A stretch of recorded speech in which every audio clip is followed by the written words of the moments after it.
Hi, I am Dr. Deepak Kumar.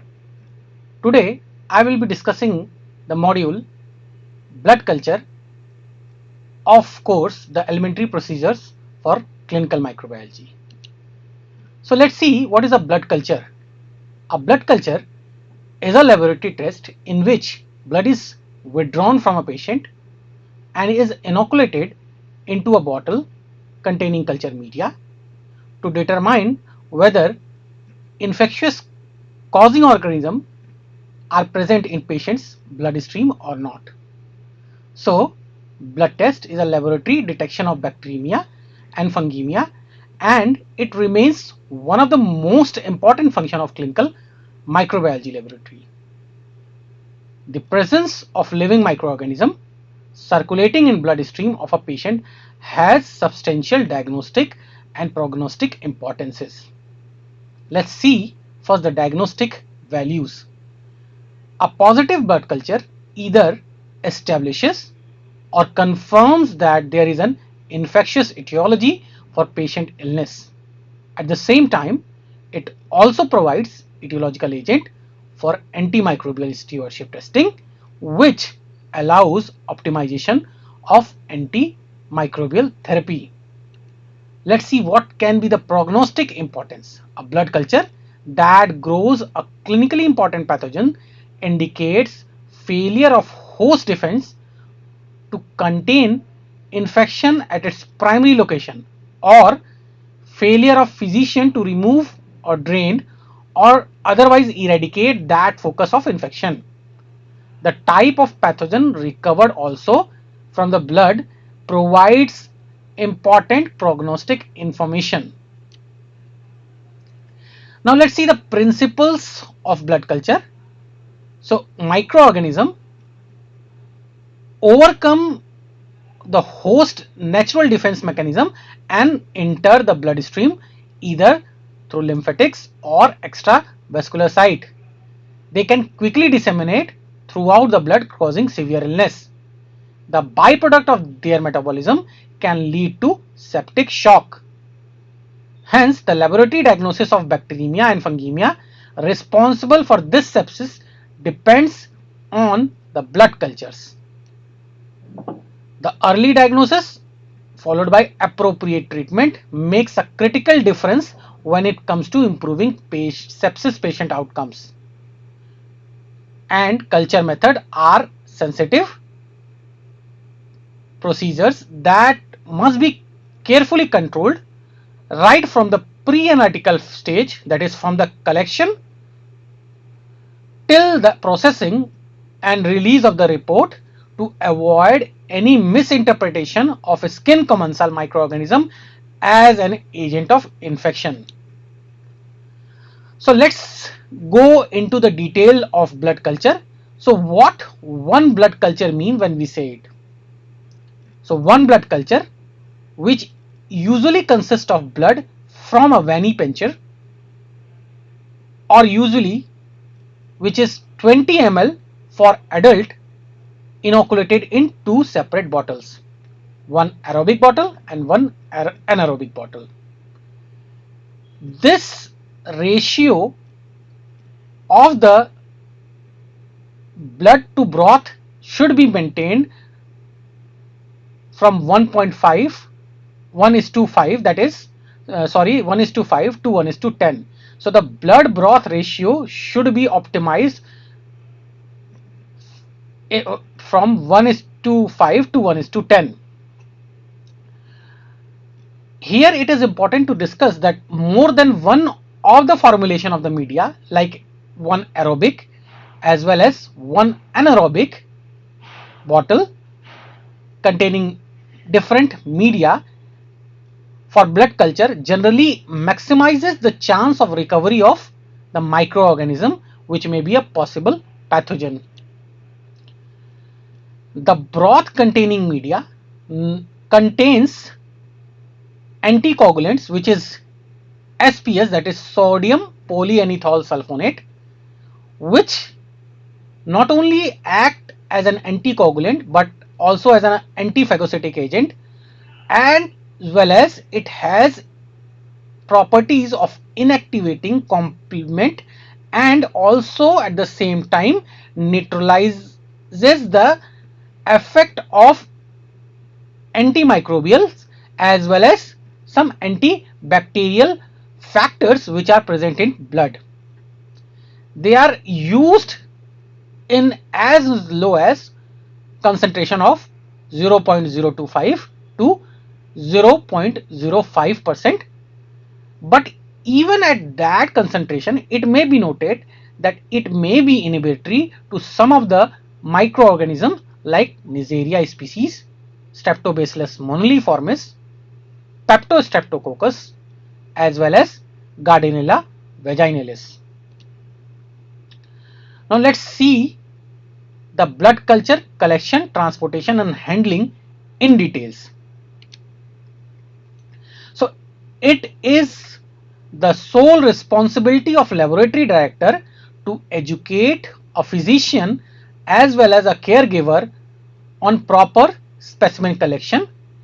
This specimen collection can either be from a venipuncture or in special cases from previously placed cell lines. From a previously placed venous lines. It is here important to discuss the role of bone marrow culture. Because of the complex nature of the collection of this bone marrow, which is more likely to cause a contamination of bacterial culture, these bone marrow cultures should be reserved for culture for specific pathogens only, like Brucella, Salmonella, Listeria, certain fungi as well as mycobacteria. Now, what are the recommendation about volume as well as the number of blood culture?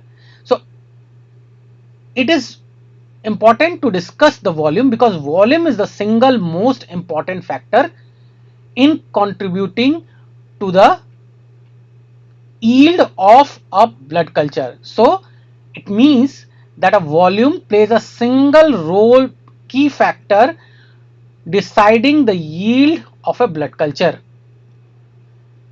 And what is the number of blood culture required or numbers of blood culture required? Generally, whenever we see when we talk about the number of blood cultures, it should be as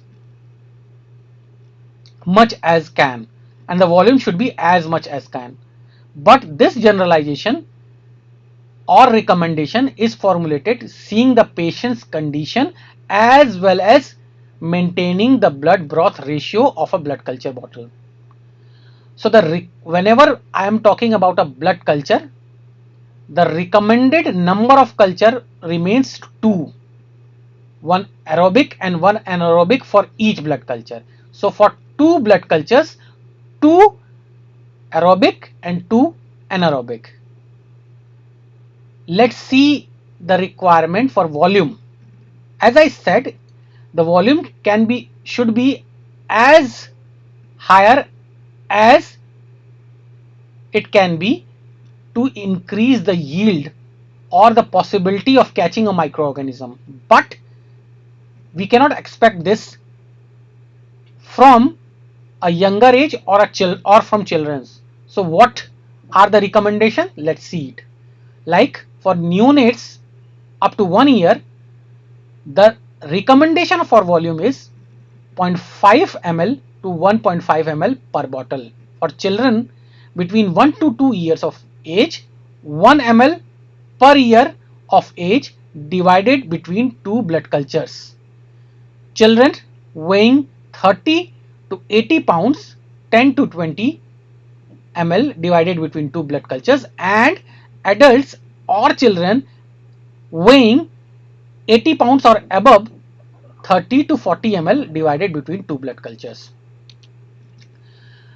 Now regarding the timing of blood cultures, various studies in the past have advocated the relationship of fever spike of a patient with the collection of blood culture, but recent data says that there is no significant difference in positivity rate of blood culture obtained in relation to the fever spike of patient.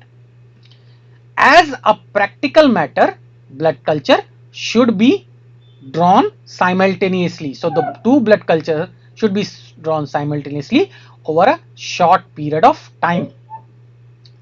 However, it is important to note that the drawing blood at intervals is sometimes indicated, like it may be necessary to document continuous bacteria, like in patients who are suspective of infective endocarditis or other endovascular, example catheter related infections.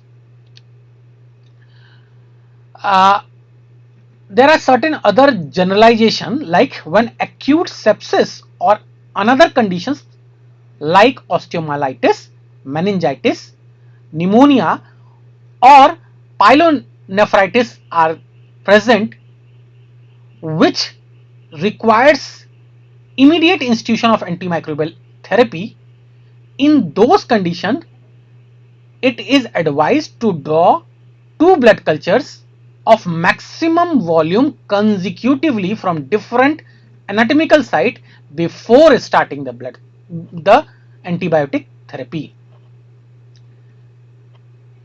Again, when it is important or appropriate to draw blood culture from patient on antimicrobial therapy, they should be drawn when antimicrobial effects are at the lowest concentration. Now let's see the exact collection of the blood culture. So starting from site identification. So the first thing is select different venipuncture site for each blood culture. So for two blood cultures you have different venipuncture sites. However, if due to certain situations like poor access to the veins and it is required to draw blood from an indwelling catheter, it is always recommended to draw the second blood culture from a peripheral vein. It is also advised not to draw blood from vein into which an intravenous solution is running, because that causes dilution of the blood. Also, except from neonates, draw two blood cultures in succession. Now, how to prepare site? Once the site is pointed or marked, now it should be vigorously cleaned with 70% isopropyl alcohol or ethyl alcohol to remove surface dirt or oil. Then it should be given sufficient time to dry, approximately 30 to 60 seconds. Now this is the first step. In the second step, there is a use of tincture of iodine, taking a swab, and it should be wiped in a concentric circular manner with inside out direction. So from moving outside from the center of the site. However, it is important to mention here that iodine is irritant. So instead of iodine, a 2% chlorhexidine gluconate in isopropyl alcohol may be used as a substitute of tincture of iodine. Again, for pediatric patients, this iodine step should be omitted. And what should be done? The site which need to be prepared should be cleaned twice with separate preparation pads saturated with 70% isopropyl alcohol or ethyl alcohol. Now, after the site is prepared, now comes the preparation of blood culture bottle septum, the septum through which we pierce the blood culture bottle. Now what it is done, it is prepared in a way similar to the site but with slight modification. Like, first step remains the same, so vigorous cleaning of the septa with 70% alcohol and allowing it to dry for at least 30 to 60 seconds. Then the second step of iodine is usually unnecessary and can be omitted. However, this step can be utilized or is recommended actually if there is a history of problem with bacillus spore or mold contamination. Again,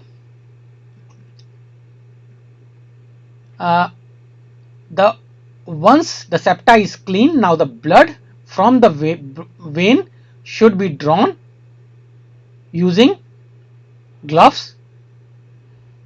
It should be remembered that if first prick fails, a second attempt should be tried with a new needle, not the same.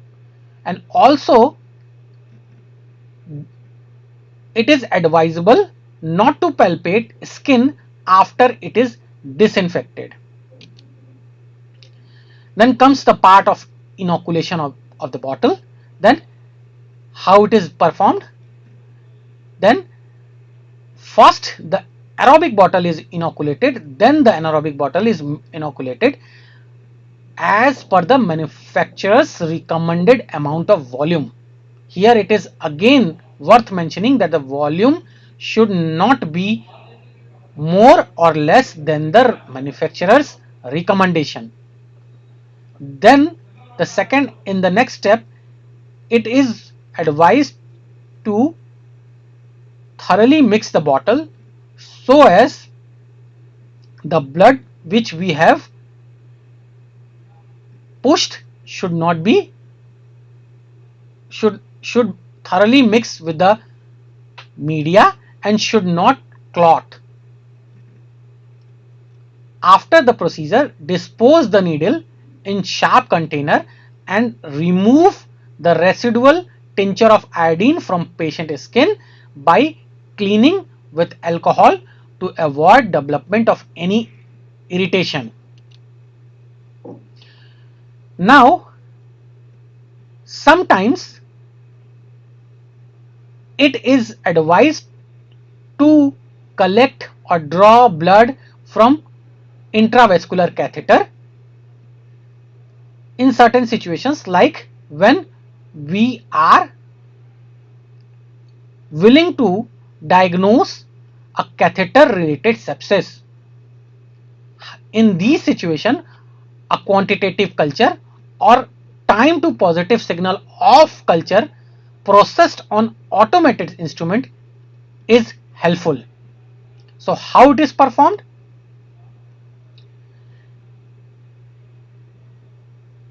The prerequisite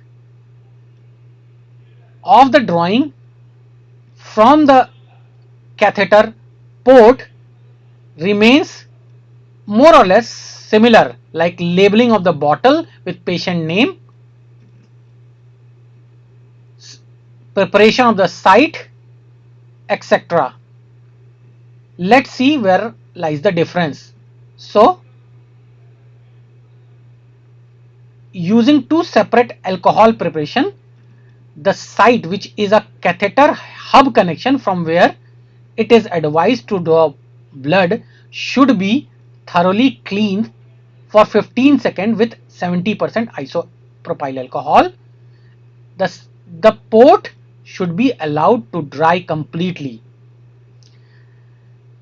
Then disconnecting the tubing or the cap of catheter and attaching a syringe to collect the recommended volume. But note that the initial 3 ml in adults and 0.2 ml for pediatric patient should be discarded, because this is not used for culture. This volume of the blood may represent the colonized microbial flora of the near the hub, so that should be discarded. So the initial 3 ml in adults and 0.2 ml for pediatric should be discarded. After that, the recommended volume should be collected. Then after the collection, the reconnecting the tubing should be done quickly, and finally the inoculation of the bottle. And similarly, the next consecutive steps remain the same, like thoroughly mixing the bottle.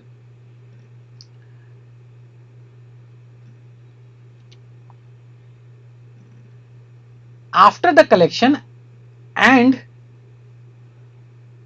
inoculation of the bottle lies the steps of transportation. So it is important to remember that the bottle, once inoculated, should never be refrigerated. Generally, it should be held at room temperature until processed for a maximum of 4 hours. Refers to the manufacturer instruction for appropriate method to store culture prior to incubation in an automated culture system. Provide method of transportation that will ensure that the bottle are not broken in the transit. Now comes the bottle in the lab and the rejection criteria. So what can be the rejection criteria? The bottle can be rejected if it is received unlabeled or the bottle is cracked or broken. It is worth mentioning that since blood culture provides vital information, hence the blood culture should not be rejected even if the media is expired, volume of the number of the bottle is insufficient, or received 24 hours after collection. So what should be done in these situations when it is not as per the standard guidelines?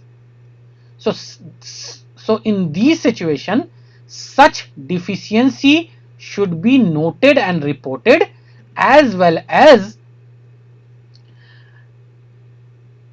what could be its potential effect on the reliability of the culture results should be communicated to the physician.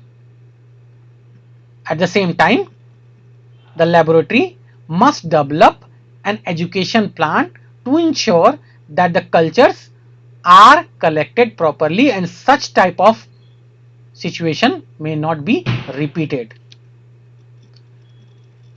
Now, before the culture is processed, there are list of reagents and materials for biochemical test which should be ready, like various agar plates for isolation of the microorganism, gram stain for identification, AST system, that is antimicrobial susceptibility testing system, and resistant determining systems like beta lactamase test should be made ready.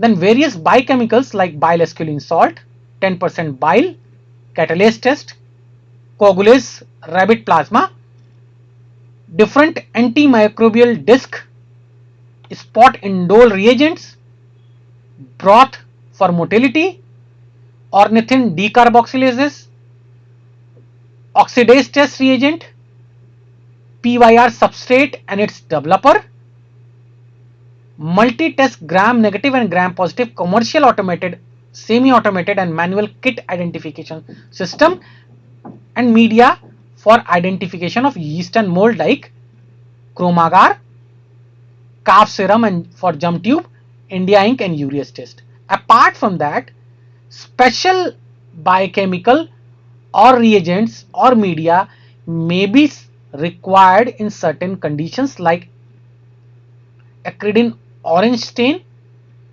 media for H2S dissection, Coulomb's test, salt broth, and serological reagent for grouping Salmonella and Shigella or grouping beta hemolytic streptococci into lens-filled group, rapid urease disc. Now comes the exact laboratory processing of the blood culture. So in laboratory processing, the first step is the safety, which is utmost important. So when working with within a laboratory with blood culture, keep culture bottles within a safety cabinet or behind a shield, or wear a face mask.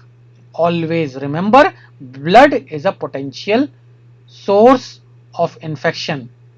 Always wear gloves because blood contains material that may harbor bloodborne pathogens. Use needleless transfer devices or safety needles, and recapping should be avoided. Dispose the needle and syringe in puncture proof containers. Now about the incubation of the blood culture bottle. The blood culture bottle are generally incubated at 35 degrees centigrade for a period of 5 days for an automated system and for a period of 7 days for conventional blood culture system. However, in certain situations, the incubation can be longer than the standard policy, like in case of Brucella culture, where the organism is slow growing and it requires a prolonged or a longer incubation period. Maintain incubation condition to allow the recovery of microorganism as per manufacturer's instruction. So what should be done? Maintaining rotation or agitation, which is already present in an automated system, can also be tried in commercial or in a in-house or a conventional blood culture system by at least shaking the bottle twice a day. Then examine the culture daily for microbial growth. The examination can be visible as in conventional blood culture systems, or automated blood culture system have a continuous monitoring system itself. So whenever you are visually seeing or inspecting a conventional blood culture system, what should you be looking for? Then you should observe for hemolysis, turbidity, gas production, pellicle formation, puffballs and clottings, which are suggestive signs of growth of microorganism. So this chart shows the visible signs on your left as well as the associated microorganism on the right. Like the visible hemolysis can be seen in a blood culture bottle in case when the bottle grows streptococci or staphylococci or listeria or clostridium or bacillus species. Similarly, turbidity can be observed in case of aerobic gram-negative bacilli, staphylococci, bacteroides species. Gas formation can be looked for in aerobic gram-negative bacteria as well as in anaerobes. Pellicle formation can be seen in Pseudomonas species, bacillus as well as yeast cells. Clotting can be visible in case of Staphylococcus aureus growth, whereas puffballs or visible colonies in blood culture bottle are also suggestive of the growth of staphylococci as well as streptococci.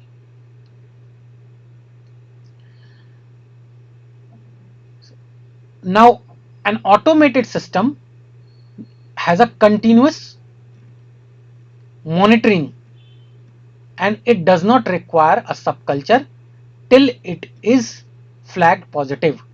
But a conventional blood culture system requires frequent and regular subcultures. So let's see what are the recommendations for manual blood culture system.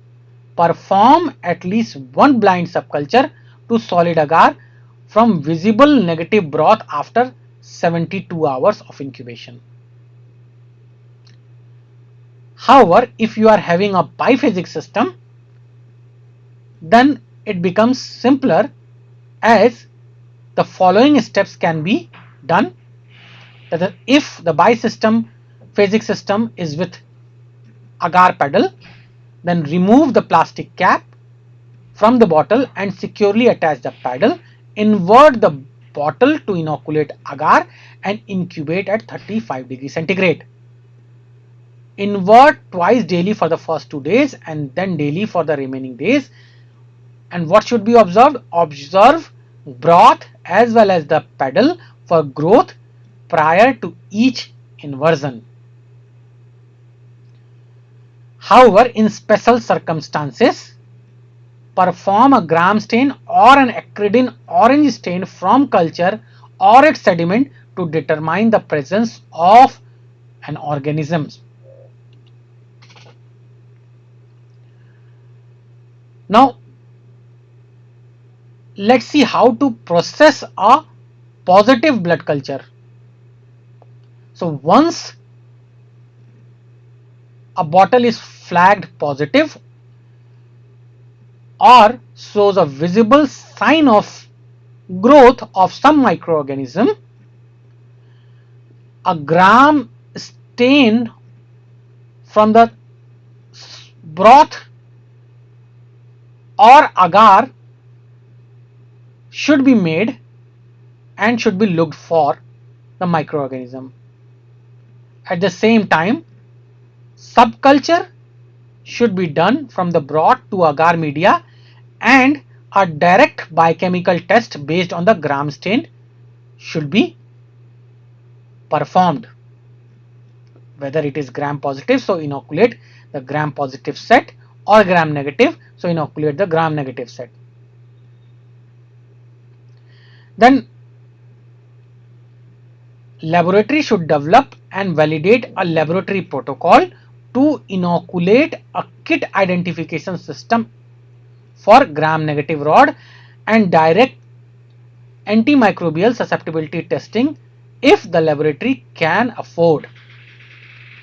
However, since it is done directly from a broth, the RBC present in the broth may interfere with some test.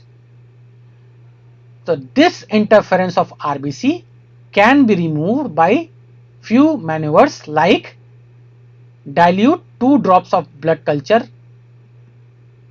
in 5 ml of water or saline and inoculate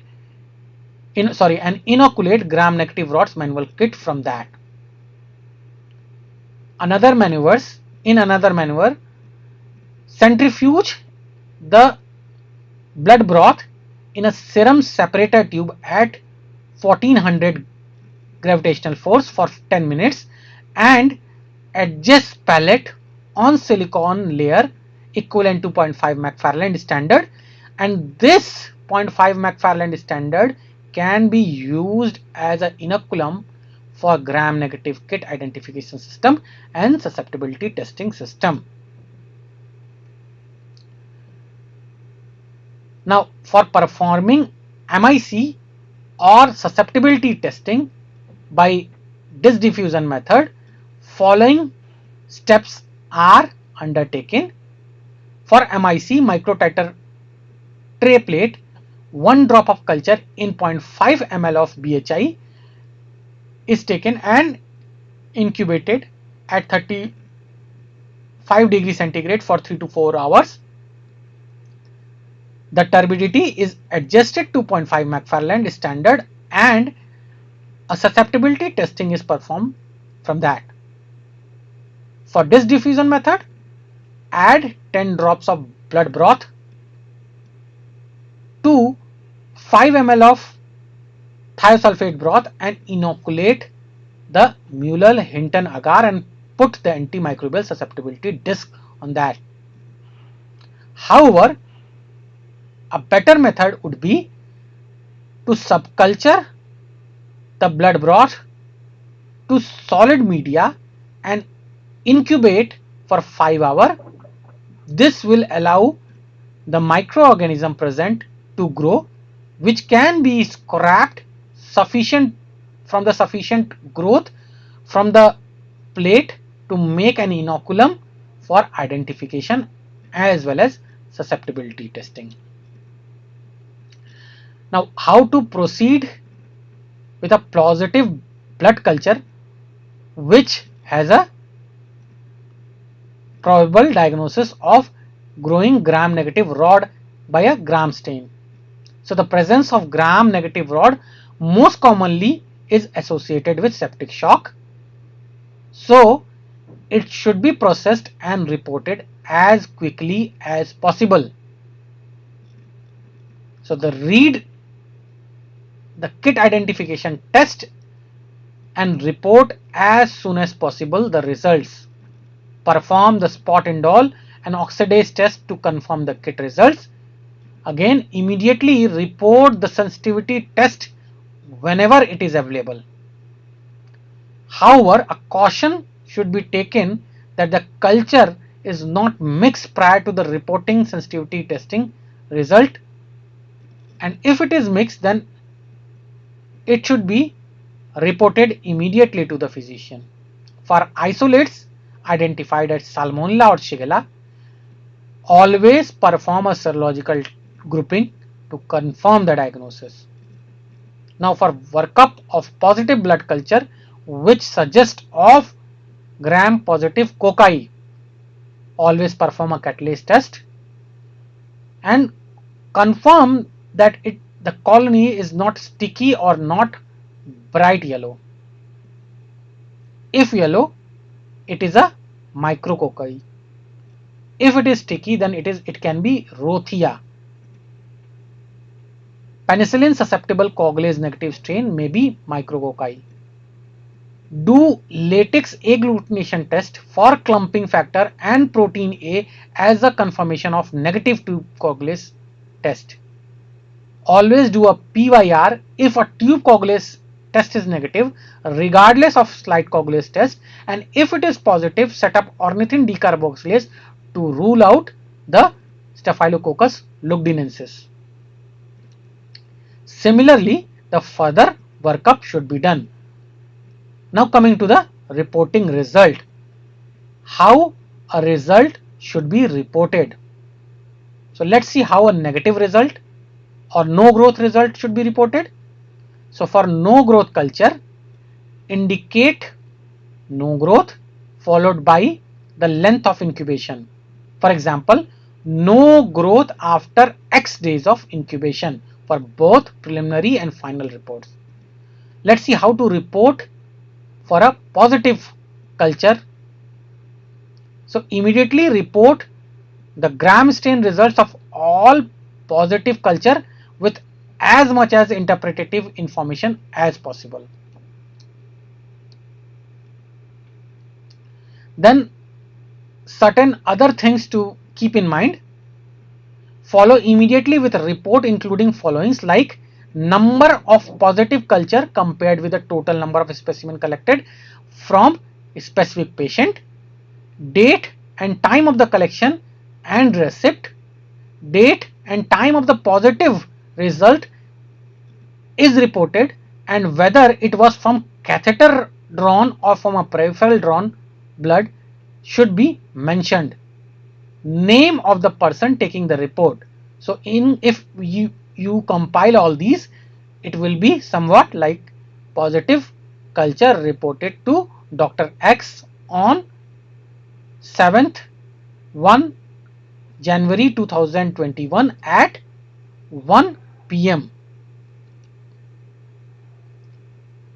Then there are certain considerations, like for single positive culture with skin contaminants like coagulase negative staphylococci or viridans group of streptococci or corynebacteria or propionibacteria, perform minimal identification and do not perform antimicrobial susceptibility testing.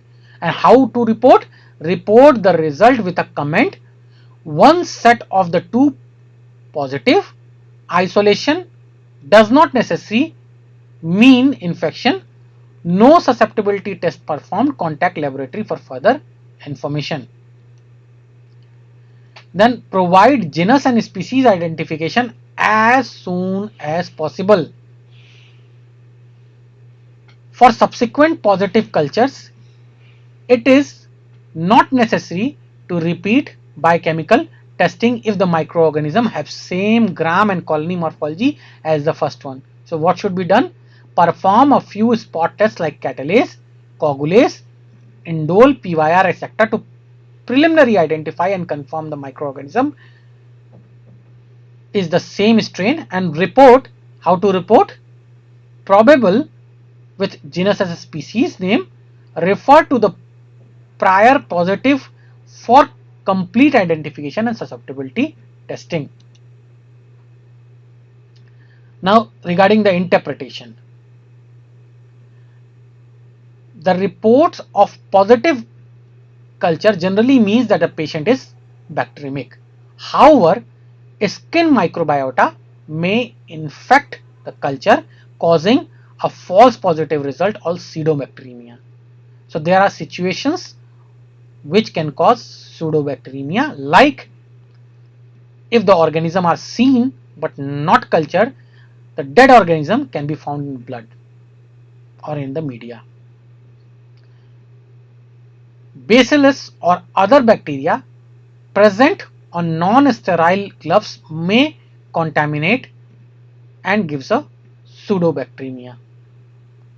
Laboratory contamination of equipments or supplies used in culture may contaminate patient specimen and can be again a cause of pseudobacteremia. And mixed cultures can be present and account for a significant number of bacteremia. Now with this we finish, but before we finish, let's see the limitations of the blood culture. What can be the limitations? Because no test is free without limitations. So let's see the limitations one by one. So low level of organism may be detected, or may not be detected in incubation interval of the culture. It should be always kept in mind. So it may go as a false negative. The media use may not support the growth of some microorganism. So in these cases, multiple formulation should be used to increase the yield. Again, because SPS is used, it may be inhibitory to certain microorganisms which I have already listed, like Neisseria, Propionibacter, Gardnerella, etc. Other disease can present similar to bacteremia, may be a cause of fever of unknown origin, but it may not be grown. The bacterial metabolism may not produce sufficient CO2 for detection in an automated system. So although it is there, the organism is present, but it may be falsely negative. It may not be detecting, the automated system may fail to detect it. There are number of fastidious microorganisms that infect blood that cannot be grown in routine culture of the bed. So this is also one of the limitations. So with this we've come to an end, and thank you for your attention.